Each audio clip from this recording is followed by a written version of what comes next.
বিসমিল্লাহ আলহামদুলিল্লাহ ওয়াসসালাতু ওয়াসসালামু আলা রাসূলিল্লাহ ওয়া আলা আলিহি ওয়া সাহবিহি ওয়া মান ইসতান্না বিসুন্নতিহি ইলা ইয়াউমিদ্দিন। আল্লাহুম্মা আল্লিমনা মা ইয়ানফাউনা ওয়ানফা'না বিমা 'আল্লামতানা ওয়া জিদনা ইলমান ওয়া ফিকহান ফিদ-দ্বীন আমিন ইয়া রাব্বাল আলামিন। তো আমরা যেহেতু রমাদান মাসে আসছি, আপনি যদি কোরআনুল কারীম পড়েন তাহলে পুরো রমাদানের ব্যাপারে মানে পুরো কোরআন জুড়ে কোনো মাসের নাম আল্লাহ সুবহানাহু ওয়া তাআলা নাম ধরে বলেন নাই। একটা মাসের নাম আল্লাহ সুবহানাহু ওয়া তাআলা নাম ধরে আমাদেরকে পরিচয় করে দিয়েছেন। সেটা কোন মাস? রমাদান মাস। রমাদান মাসকে আল্লাহ সুবহানাহু ওয়া তাআলা কিভাবে পরিচয় করেছেন? আল্লাহ বলেছেন, শাহরু রমাদানাল্লাযী উনজিলা ফীহিল কুরআন হুদাল লিন-নাসি ওয়া বায়্যিনাতিম মিনাল হুদা ওয়াল ফুরকান। আল্লাহ সুবহানাহু ওয়া তাআলা বলেছেন রমাদান হচ্ছে সেই মাস যে মাসে কোরআনকে নাজিল করা হয়েছে। তাহলে কোরআন নাজিলের মাস হিসেবে আল্লাহ সুবহানাহু ওয়া তাআলা পরিচয় করেছেন কোন মাসকে? রমাদান মাসকে। তাহলে রমাদান মাস সম্মানিত কেন? কারণ হচ্ছে রমাদান মাসে আল্লাহ সুবহানাহু ওয়া তাআলা কোরআনুল কারীমকে নাজিল করেছেন।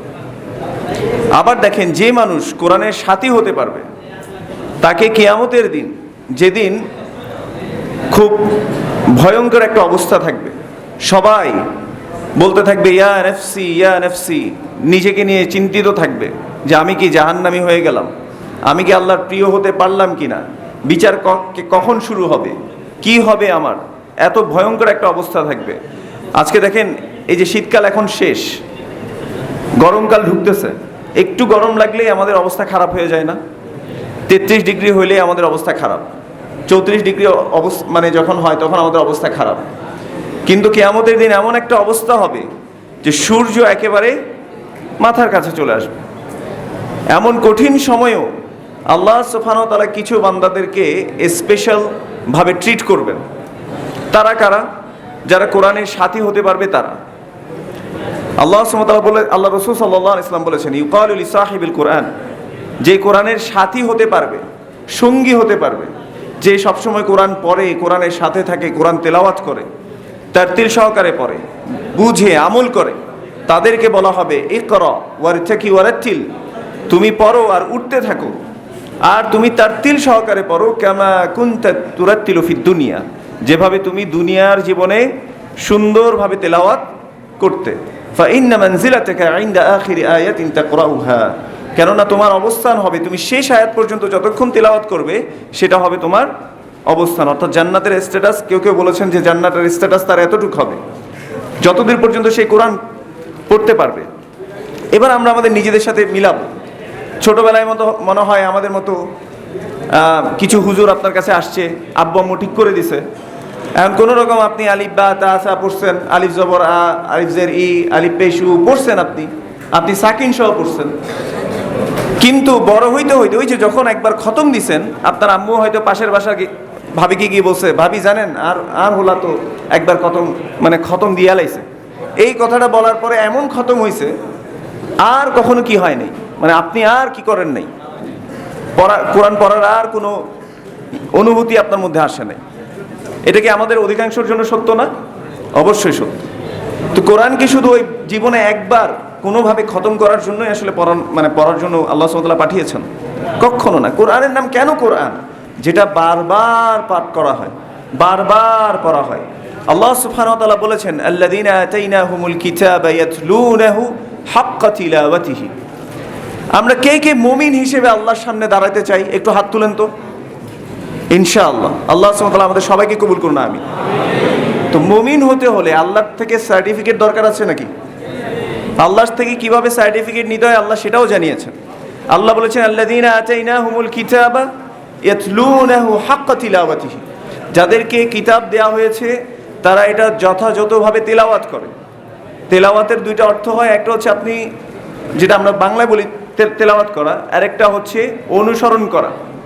তাহলে যাদেরকে কিতাব দেওয়া হয়েছে তারা যদি এটাকে তেলাওয়াত করে, অনুসরণ করে, অনুধাবন করে, আমল করে, বুঝে, তাহলে আল্লাহ সুবহানাহু ওয়া তাআলা কি বলছেন? উলাইকা ইউমিনুনা বিহি, এরাই হচ্ছে তারা যারা এই কিতাবের প্রতি ঈমান এনেছে, তারাই হচ্ছে মুমিন। তাহলে আমি তো কোরআনই পড়ি না, তাহলে আমি কি ওই সার্টিফিকেট আসলে পাবো? এটা নিজেকে একটু নিজে প্রশ্ন করেন। রমাদান কোরআনের মাস, রমাদান আমাদেরকে মাফ করানোর মাস, রাসূলুল্লাহ সাল্লাল্লাহু আলাইহি সাল্লাম বলেছেন, রাগিমা আনফু রাজুলিন, ওই ব্যক্তির নাক ধুলায় ধূসরিত হোক, মান দাখালা আলাইহি রমাদান, যার কাছে রমাদান আসে, আর সুম্মান সালাখা, এভাবে রমাদান চলে যায়, ক্বাবলা আইয়ুগফারা লাহু, কামা ক্বালা আলাইহিস সালাতু ওয়াসসালাম, যে তাকে মাফ করানোর পূর্বেই রমাদান তার কাছ থেকে চলে যায়, সে ব্যক্তির নাক ধুলায় ধূসরিত, তার মানে সে ধ্বংস হোক। এবং জিবরিল আলাইহিস সালাম অন্য হাদিসে এভাবে আসছেন যে জিবরিল আলাইহিস সালাম দোয়া করেছেন, রাসূলুল্লাহ সাল্লাল্লাহু আলাইহি ওয়াসাল্লাম মিম্বারে ওঠার সময় প্রত্যেকবার তিনি বলেছেন আমিন আমিন আমিন। তার মধ্যে একটা দোয়া ছিল এটা, যে ব্যক্তি রমাদান পেল কিন্তু নিজেকে মাফ করাতে পারলো না, সে ধ্বংস হোক। সবচেয়ে যিনি সম্মানিত মালায়েকা জিবরিল আলাইহিস সালাম, তিনি দোয়া করেছেন, আর সর্বশ্রেষ্ঠ রাসূল সাল্লাল্লাহু আলাইহি ওয়াসাল্লাম তিনি বলেছেন আমিন। সেটা তো আল্লাহ গ্রহণ করবেন না, কি মনে হয় আপনাদের? অবশ্যই গ্রহণ করবেন। আমাদের সমাজে অধিকাংশ মানুষ আল্লাহ রাসূল সাল্লাল্লাহু আলাইহি ওয়াসাল্লামের শাফায়াত পাওয়ার জন্য বসে আছে। আচ্ছা, আমাদের সবার আল্লাহ রাসূল সাল্লাল্লাহু আলাইহি ওয়াসাল্লামের শাফায়াত নেওয়ার জন্য আমাদের আগ্রহ আছে নাকি নেই? যে আল্লাহ রাসূল সাল্লাল্লাহু আলাইহি ওয়াসাল্লাম আমাকে পছন্দ করবেন, আমার জন্য শাফায়াত করবেন আল্লাহর কাছে, এটা আমরা সবাই চাই কি না? আচ্ছা, যেভাবে আমরা সবাই এই আশাটা নিয়ে আছি, আল্লাহ সুবহানাহু ওয়া তাআলা আরেকটা ইনসিডেন্টের কথা আমাদেরকে জানিয়েছেন, আরেকটা ঘটনা বলেছেন, যেটা কিয়ামতের দিন হবে। সেটা কি? রাসূলুল্লাহ সাল্লাল্লাহু আলাইহি ওয়াসাল্লাম কিছু বান্দার ব্যাপারে সেদিন দোষারোপ করে আল্লাহর কাছে বিচার দিবেন। এটা আমি বলি নাই, আল্লাহ সুবহানাহু ওয়া তাআলা নিজে কোরআনুল কারীমে এটা আয়াত নাজিল করে আমাদেরকে জানিয়েছেন। আল্লাহ বলেছেন, ওয়া ক্বালা রাসূল, সেদিন রসুল বলবেন, ইয়া রব, হে আমার রব, ইন্না কওমি ইত্তাখাযু হাযাল কুরআনা মাহজুরা, নিশ্চয়ই আমার কওম, আমার উম্মাহ, আমার অনুসারী যারা ছিল, এরা এই কোরআনকে পরিত্যাজ্য হিসেবে গ্রহণ করেছিল। এরা আমাদের কোরআনকে কি করেছিল? আপনার কোরআনকে তারা পরিত্যাজ্য হিসেবে গ্রহণ করেছিল। আমি একটু ভলেন্টিয়ার ভাইদেরকে আবার রিকোয়েস্ট করব, প্লিজ আপনারা একটু আস্তে আস্তে জিনিসগুলোকে পাস করেন। আপনারা নিজেরাই যদি চিৎকার করেন তাহলে মানুষ কিভাবে কথাগুলো শুনবে?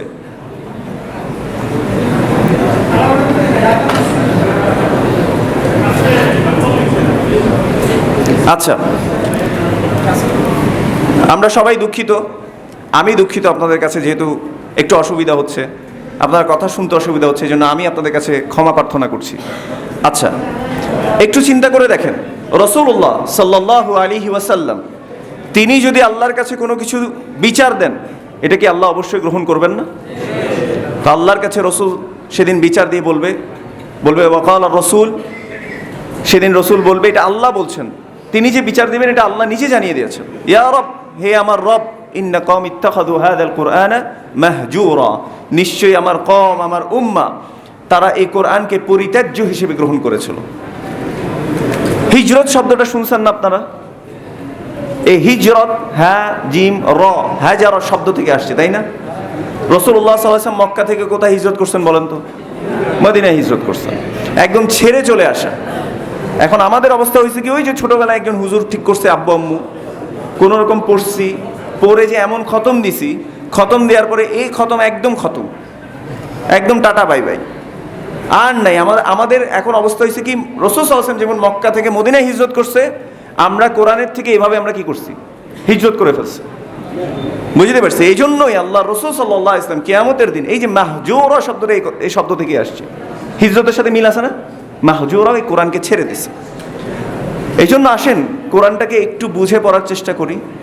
আপনি মনে করেন যে একটা অন্ধকার জায়গা দিয়ে হাঁটতেছেন, আপনি জানেন না সামনে দিয়ে কি আছে, কাঁটা আছে, তারপরে বন্য প্রাণী থাকতে পারে, বিষাক্ত সাপ থাকতে পারে। এখন এখানে কি কি আছে না আছে, এটার জন্য তো আপনার একটা লাইট দরকার বা একটা গাইডলাইন দরকার, যে ভাই তুই এই পথে যাইস, তাহলে তোর কোনো ক্ষতি হবে না। তো এটা কেউ না কেউ তো বলে দিতে হবে আপনাকে। তো এই দুনিয়ার জীবন, এখানে অনেকগুলো বিষয় এমন আছে যেখানে আপনার কাঁটা আছে, মানে আপনার ক্ষতি আছে, যেটা আপনাকে জাহান্নামের দিকে নিয়ে যাবে, যেটা আপনাকে খারাপ কাজের দিকে বাধ্য করবে, আল্লাহর অবাধ্যতার দিকে নিয়ে যাবে। এখন এই জিনিসটা আপনি জানবেন কোত্থেকে? কোরআন থেকে। কোরআন হবে আপনার সেই লাইট, আপনার সেই গাইডেন্স, এবং এই গাইডেন্স যদি আপনি ফলো না করেন, আপনি খুব সহজেই বিভ্রান্ত হয়ে যাবেন। আল্লাহ সুবহানাহু ওয়া তাআলা এই পৃথিবীর জীবনে আমাদেরকে পরীক্ষার জন্য পাঠিয়েছেন। আর পাঠিয়েছেন অনেক কিছু অ্যাট্রাকটিভ করে, খুব আকর্ষণীয় করে পাঠিয়েছেন। আল্লাহ সুবহানাহু ওয়া তাআলা বলেছেন, ইন্না জাআলনা মা আলাল আরদি যিনাতাল লাহা লিনাবলুয়াহুম আইয়ুহুম আহসানু আমালা। আল্লাহ সুবহানাহু ওয়া তাআলা বলেছেন, এই পৃথিবীস্থ যত কিছু আছে আমি এটাকে অ্যাট্রাকটিভ করে তাদের জন্য দিয়েছি, আকর্ষণীয় করেছি। কেন? লিনাবলুয়াহুম, আমি যাতে তাদেরকে পরীক্ষা করতে পারি, আইয়ুহুম আহসানু আমালা, তাদের মধ্যে কে কাজে উত্তম।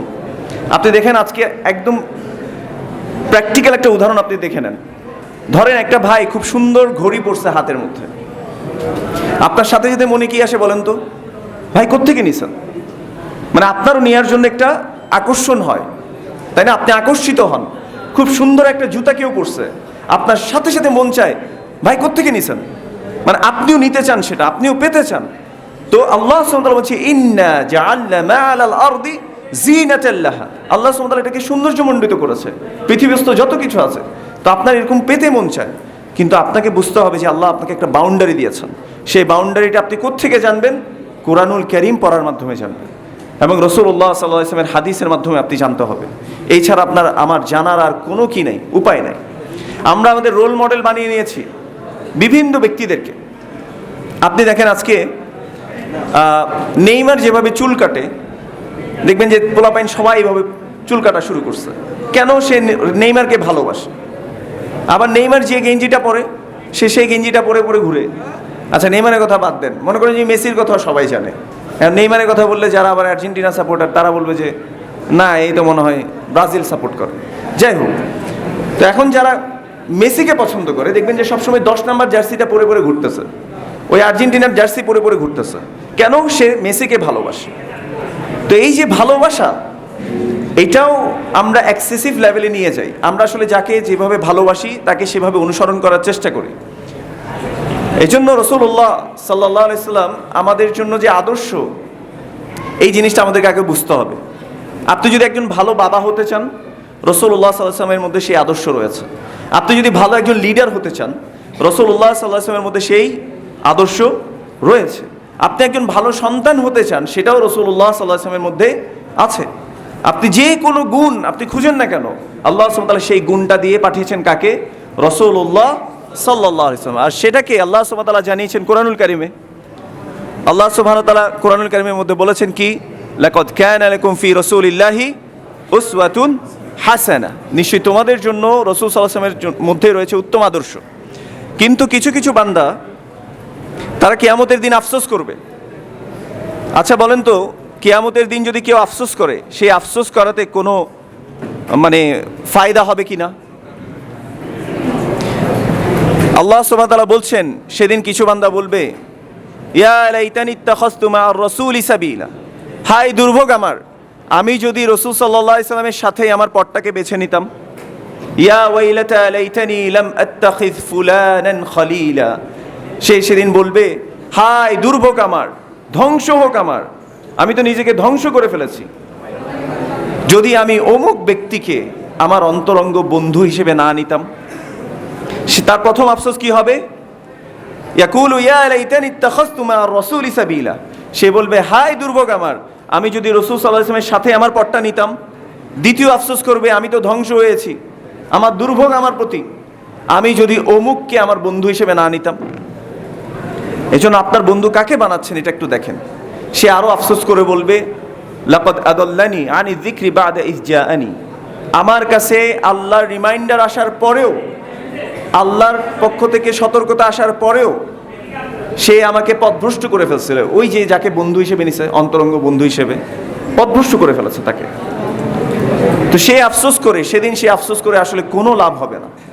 এই জন্য আসেন, সঠিক পথ কোনটা, সিরাতুল মুস্তাকিম প্রত্যেকদিন আপনি চান আল্লাহর কাছে, প্রত্যেক রাকাতের মধ্যে চান, কিন্তু সিরাতুল মুস্তাকিম কোনটা আপনি জানেনই না, তাইলে হবে কিনা?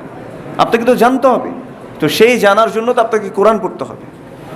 আল্লাহ সুবহানাহু ওয়া তাআলা মুমিন, একটু আগে যে বললাম, মুমিনদের পরিচয় আল্লাহ সুবহানাহু ওয়া তাআলা কোরআনুল কারীমের মধ্যে বলেছেন। আপনি মুমিন না হলে আল্লাহর কাছে সফল কাম হতে পারবেন না। আল্লাহ বলেছেন, ইন্নামাল মুমিনুনা আল্লাযীনা ইযা যুকিরাল্লাহু ওয়াজিলাত কুলুবুহুম ওয়া ইযা তুলিয়াত আলাইহিম আয়াতুহু যাদাতহুম ঈমানা ওয়া আলা রাব্বিহিম ইয়াতাওয়াক্কালুন। আল্লাহ সুবহানাহু ওয়া তাআলা বলেছেন, ইন্নামাল মুমিনুন, মূলত মুমিন হচ্ছে তারা ইযা যুকিরাল্লাহু, যখন তাদের সামনে আল্লাহর স্মরণ করা হয়, ওয়াজিলাত কুলুবুহুম, তাদের অন্তর তখন প্রকম্পিত হয়, কেঁপে ওঠে। আল্লাহর ভালোবাসায়, আল্লাহর ভয়ে তাদের অন্তর প্রকম্পিত হয়। ওয়া ইযা তুলিয়াত আলাইহিম আয়াতুহু, আর তাদের সামনে যদি আল্লাহর আয়াতসমূহ তিলাওয়াত করা হয়, যাদাতহুম ঈমানা, তাদের ঈমান তখন বৃদ্ধি পেতে থাকে। আর ফলশ্রুতিতে ওয়া আলা রাব্বিহিম ইয়াতাওয়াক্কালুন, তারা আল্লাহ সুবহানাহু ওয়া তাআলার উপর তাওয়াক্কুল করতে পারে। আজকে দেখেন আল্লাহ সুবহানাহু ওয়া তাআলার উপর আমাদের তাওয়াক্কুল নাই। আমরা ওভাবে তাওয়াক্কুল করতে পারি না যেভাবে আমরা অফিসের বসের উপর তাওয়াক্কুল করি, যেভাবে আমরা ব্যবসা বাণিজ্যের উপর তাওয়াক্কুল করি, যেভাবে আমরা দেশের বড় বড় ক্ষমতাধরদের উপরে আমরা তাওয়াক্কুল করি, সেভাবে কিন্তু আমরা আল্লাহ সুবহানাহু ওয়া তাআলার উপর তাওয়াক্কুল করি না। কারণ আমরা আল্লাহ সুবহানাহু ওয়া তাআলাকে চিনি না। আল্লাহর পরিচয় কোথায় রয়েছে বলেন তো? কোরআনুল কারীমে। আল্লাহ সুবহানাহু ওয়া তাআলার পরিচয় রয়েছে রাসূলুল্লাহ সাল্লাল্লাহু আলাইহি ওয়াসাল্লামের হাদিসে। এর বাইরে গিয়ে আল্লাহ সুবহানাহু ওয়া তাআলার কোনো পরিচয় নাই। এর বাইরে গিয়ে আল্লাহ সুবহানাহু ওয়া তাআলার কোনো গুণগান কেউ যদি বানিয়ে বানিয়ে বলে, এটা আল্লাহর বিরুদ্ধে মিথ্যাচারণ ছাড়া আর কিছুই হবে না। আল্লাহ আমাদেরকে যা বললাম আমল করার তৌফিক দান করুন, আমিন। এজন্য মনে রাখবেন, আপনি যত কোরআনকে ছেড়ে দেবেন, আপনি যতই আশা ধরে বসে থাকেন যে রাসূল সাল্লাল্লাহু আলাইহি ওয়াসাল্লাম আপনার সম্পর্কে শাফায়াত করবে, কিয়ামতের দিন যায় দেখা যাবে যে রাসূল সাল্লাল্লাহু আলাইহি ওয়াসাল্লাম আপনার নামে গিয়ে বিচার দিচ্ছে, আপনি শেষ। এজন্য দেখেন রাসূল সাল্লাল্লাহু আলাইহি ওয়াসাল্লাম কোনোদিন যে দাওয়াতটা নিয়ে আসছে, তিনি কি কোরআন ছাড়া কোনো বিষয়ের দাওয়াত দিয়েছেন? আসলে তিনি তো আল্লাহ সুবহানাহু ওয়া তাআলা কোরআনে যা নাযিল করেছেন সেটাই তিনি বলেছেন। আল্লাহ সুবহানাহু ওয়া তাআলা এটাকে নিজে বলেছেন, ওয়া মা ইয়ানতিকু আনিল হাওয়া ইন হুয়া ইল্লা ওয়াহয়ুন ইউহা, তিনি নিজের প্রবৃত্তি থেকে কোনো কিছুই বলেন না, যা তার প্রতি ওয়াহি করা হয় তিনি শুধুমাত্র তাই পৌঁছে দেন।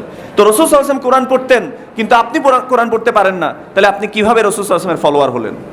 রাসূল সাল্লাল্লাহু আলাইহি ওয়াসাল্লাম সাহাবাদেরকে কোরআন পড়তে শিক্ষা দিয়েছেন, তারা নিজেরা কোরআন পড়তেন, কোরআনের উপর আমল করতেন, অথচ আমরা কোরআন পড়তে পারি না, কোরআন পড়ি না। তাহলে আমি কিভাবে সাহাবাদের ফলোয়ার হলাম? তাবিঈনরা কোরআন পড়তে পারতেন, তারা কোরআন শেখাতেন, নিজে আমল করতেন, নিজে প্রতিদিন পড়তেন, কিন্তু আমি প্রতিদিন পড়ি না। তাহলে আমার আদর্শ কি আসলে তারা হলো?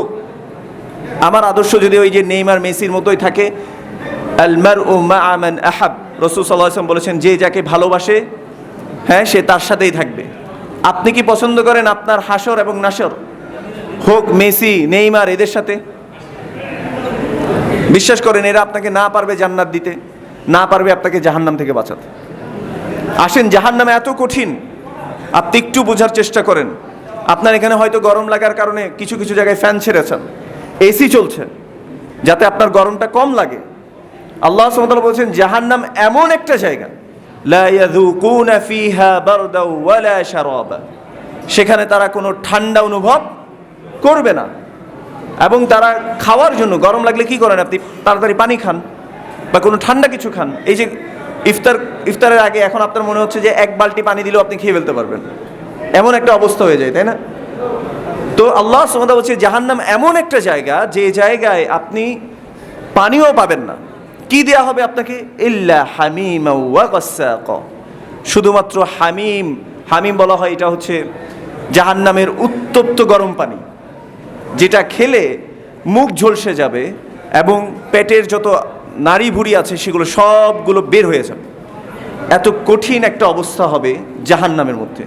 ওয়া গাসসাক, গাসসাক হচ্ছে জাহান্নামীদের রক্ত, পুজ, ময়লা যেগুলো আছে সেগুলো আপনাকে জাহান্নামে খেতে দেওয়া হবে। এইটা হচ্ছে জাহান্নাম। সেই জাহান্নামে আমরা কেউ কি যেতে চাই?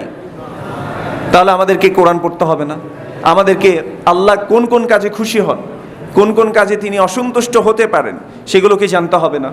এই জন্য আসেন কোরআনের সাথে আমাদের সম্পর্কটা বাড়াই। এমন যাতে না হয়, মা বোনেরা অনেকে আছেন কোরআন শুধু এই রমাদান মাসেই পড়েন, আর বাকি 11টা মাসে কেউ কোরআনের আশেপাশে যান। ছেলেরা দেখা যায় শুধুমাত্র তারাবিহ সালাতের মধ্যে আসেন। ওই যে কেন খতমে তারাবি দেওয়া হবে, কোনো রকম খতম, এখানেও সব খতম। খতম মানে একদম আসলেই খতম। আমাদের লাইফ থেকে কোরআনকে আমরা এভাবে ছেড়ে দিয়েছি, এইভাবে আমরা খতম করে দিয়েছি। এবং আমরা কোরআন পড়ি কখন? যেখানে অপ্রয়োজনীয়। কেউ মারা গেছে, ওখানে গিয়ে কোরআন পড়া শুরু করেন। কেউ হয়তো বাড়ি উদ্বোধন করছে, হুজুররা মিলে কোরআন পড়া শুরু করছেন। কেউ মারা গেছে, কোরআন পড়া শুরু করছেন। কোরআন তো এগুলোর জন্য নাজিল হয় নাই। কোরআন নাজিল হয়েছে আপনাকে পথ দেখানোর জন্য। ইন্না হাযাল কুরআনা ইয়াহদি লিল্লাতী হিয়া আকওয়াম। আল্লাহ সুবহানাহু ওয়া তাআলা বলেছেন এই কোরআন মানুষকে একটা সরল সঠিক পথের দিকে দিক নির্দেশনা দেয়, একটা দৃঢ় পথের নির্দেশনা দেয় হচ্ছে কোরআন। অথচ আমরা কোরআন ছেড়ে দিয়েছি। আল্লাহ সুবহানাহু ওয়া তাআলা আমাদেরকে বোঝার তৌফিক দান করুন। আল্লাহ সুবহানাহু ওয়া তাআলা আমাদেরকে কোরআনের পরিবার হিসেবে কবুল করুন, আমিন। রাসূলুল্লাহ সাল্লাল্লাহু আলাইহি ওয়াসাল্লাম কিছু আল্লাহর পরিবার সম্পর্কে বলেছেন। আপনাদের মধ্যে কে কে চান আল্লাহ সুবহানাহু ওয়া তাআলার পরিবার হতে? ইনশাআল্লাহ। তাহলে একটা কাজ করতে হবে, ছোট কাজ, কিন্তু নিয়মিত করবো আমরা ইনশাআল্লাহ। পারবো ইনশাআল্লাহ? ইনশাআল্লাহ। আল্লাহ কবুল করুন, আমিন। আল্লাহ রাসূল সাল্লাল্লাহু আলাইহি ওয়াসাল্লাম বলেছেন ইন্না লিল্লাহি আহলিনা মিনান নাস, নিশ্চয়ই মানুষের মাঝে কিছু আল্লাহর পরিবার আছে। এখন আল্লাহর পরিবার, আল্লাহ সুবহানাহু ওয়া তাআলা আল্লাহর পরিবারকে কি জাহান্নামে ফেলে দেবেন? অবশ্যই জাহান্নাম থেকে রক্ষা করবেন না? তার রহমতের চাদরে ঢেকে নেবেন না? ইনশাআল্লাহ রহমতের মধ্যে ঢেকে নেবেন কিনা? ইনশাআল্লাহ। তো রাসূলুল্লাহ সাল্লাল্লাহু আলাইহি ওয়াসাল্লাম বলেছেন ইন্না লিল্লাহি আহলিনা মিনান নাস, নিশ্চয়ই মানুষের মধ্যে কিছু আল্লাহর পরিবার আছে। সাহাবারা উদ্গ্রীব হয়ে জিজ্ঞেস করলো, ইয়া রাসূলুল্লাহ মান হুম? আল্লাহর পরিবার এরা কারা? তখন রাসূলুল্লাহ সাল্লাল্লাহু আলাইহি ওয়াসাল্লাম বলেছেন হুম আহলুল কুরআন আহলুল্লাহি ওয়া খাসাতুহু, তারা হচ্ছে কোরআনের পরিবার এবং এরাই হচ্ছে আল্লাহর পরিবার এবং আল্লাহর বিশেষ ভাজন, স্পেশাল ওয়ান। এটা কে বলেছেন? রাসূলুল্লাহ সাল্লাল্লাহু আলাইহি ওয়াসাল্লাম। এই জন্য আমাদেরকে কোরআনের পরিবার হতে হবে। আহলুল কোরআন মানে হচ্ছে হাদিস মানে না, এরা না, কিন্তু আবার ভুল বুঝিয়েন না। আহলুল কোরআন মানে যারা কোরআনের সঙ্গী হতে পারে, কোরআন পড়ে, বুঝে, আমল করে এবং কোরআন অনুযায়ী জীবনকে পরিচালনা করে, এরা হচ্ছে আহলুল কোরআন। আল্লাহ সুবহানাহু ওয়া তাআলা তাদের মধ্যে আমাদেরকে অন্তর্ভুক্ত করুন, আমিন। এবং আল্লাহ সুবহানাহু ওয়া তাআলা আমাদেরকে তার প্রিয় বান্দাদের মধ্যে কবুল করে নিন, আমিন। এবং আপনাদের সকলের এই আশাটাকে কষ্ট করে যে শুনছেন, দেখেন আপনি যদি সত্যি হেদায়েত চান তাহলে আপনাকে মনোযোগ দিয়ে ভালো ভালো কথাগুলো শুনতে হবে। আল্লাহ সুবহানাহু ওয়া তাআলা বলছে আল্লাযীনা ইস্তামিউনাল কাওলা ফায়াত্তাবিউনা আহসানাহু উলাইকা আল্লাযীনা হাদাহুমুল্লাহ, যারা মনোযোগ দিয়ে কথা শুনে এবং ভালো ভালো কথাগুলোর আমল করে, মেনে নেয়, এরাই হচ্ছে তারা যাদেরকে আল্লাহ সুবহানাহু ওয়া তাআলা হেদায়েত দিয়ে থাকেন। আল্লাহ সুবহানাহু ওয়া তাআলা তাদের মধ্যে আমাদেরকে অন্তর্ভুক্ত করুন, আমিন। এবং আল্লাহ সুবহানাহু ওয়া তাআলা আমাদের সবাইকে গুনাহমুক্ত হয়ে, যেভাবে রাসূলুল্লাহ সাল্লাল্লাহু আলাইহি ওয়াসাল্লাম বলেছেন ওয়ালিল্লাহি উতাকাউ মিনান নার ওয়া যালিকা কুল্লা লাইলা, যে আল্লাহর রয়েছে অসংখ্য মুক্তিপ্রাপ্ত বান্দা যাদেরকে আল্লাহ সুবহানাহু ওয়া তাআলা জাহান্নাম থেকে মুক্ত করে দেন। আল্লাহ সুবহানাহু ওয়া তাআলা রমাদানের প্রত্যেক রাতে এটা করেন। আল্লাহ সুবহানাহু ওয়া তাআলা তাদের ওই লিস্টে আমাদের নামটাকে অন্তর্ভুক্ত করে দিন, আমিন। এবং আল্লাহ সুবহানাহু ওয়া তাআলা তার প্রিয় বান্দা হয়ে আমাদেরকে মৃত্যুবরণ করার তৌফিক দান করুন। আমাদেরকে রাসূলুল্লাহ সাল্লাল্লাহু আলাইহি ওয়াসাল্লামের সুন্নাহর উপর থেকে মৃত্যুবরণ করার তৌফিক দান করুন, আমিন। হাদা ওয়া সাল্লাল্লাহু আলা নবিয়িনা মুহাম্মদ ওয়া আলা আলিহি ওয়া সাহবিহি আজমাইন। আসসালামু আলাইকুম ওয়া রাহমাতুল্লাহি ওয়া বারাকাতুহু।